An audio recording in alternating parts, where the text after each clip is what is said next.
자, 여러분이 또 가장 어려운 것 중에 하나가 후발적 경정 청구라는 게 있습니다.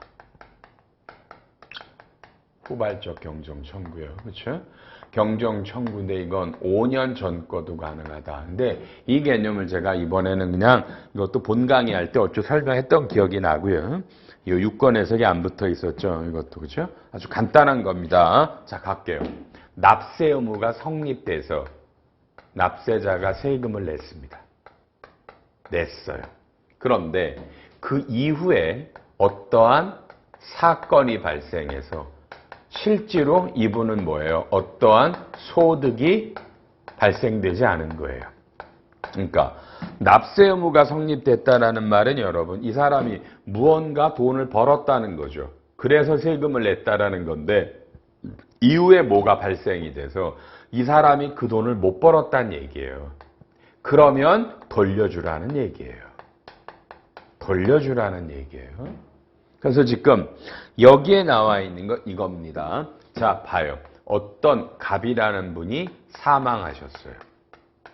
그럼 이 자손들이 상속세를 냈어요. 그죠?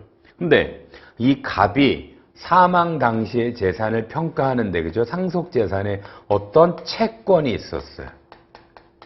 근데 그냥 쉽게, 여러분 이게 뭐 옵티머스, 라임, 이런 채권이라고 보세요.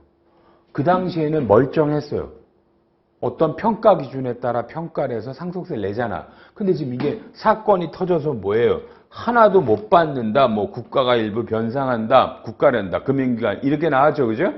그러면 여기에 이 채권에 100억이 들어가 있는데 실제로 나중에 뭐가 터져 보니까 그냥 아주 간단하게 1원도 못 받는다. 그러면 이 채권을 평가를 해서 상속세를 냈잖아요. 근데 그 이후에 어떤 사건이 터져서 이 채권이 못 받게 됐잖아요. 영원이잖아요. 그러면 요거에 대한 상속세를 돌려줘야 되는 거 아니냐. 여러분 이런 게 후발적 경정, 사유에 의한 경정 청구입니다.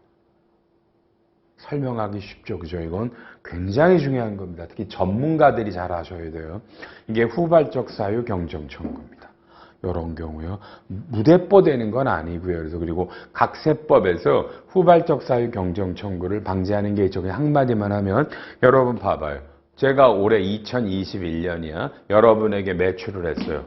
100억에 팔았어요. 원가가 40억이야. 이익이 60억이야. 세금 냈죠.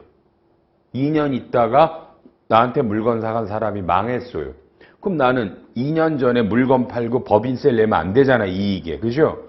그런 게 후발적 사유다 그러면 다 경정이게. 그래서 법인세법은 뭐예요? 이런 물건을 재화나 용역을 판매한 거에 따른 거는 그 사람이 망해도 망한 시점에서 대손금으로 망한 연도의 손금이라고 법에 언급하고 있죠. 이렇게 법에서 언급하면 옛날에 신고한 거를 후발적 경정을 안 해주죠. 그 사람이 망한 연도의 대손은 그 연도 손금. 이렇게 법에서 후발적 사유를 제한하는 경우들이 있습니다. 제한하는 경우가 그건 그 법을 따라가는 거고요. 상속은 이런 게 없기 때문에 이거는 후발적 사유로 돌려주라는 겁니다. 충분히 이해하셨을 겁니다. 그 법의 판례였습니다.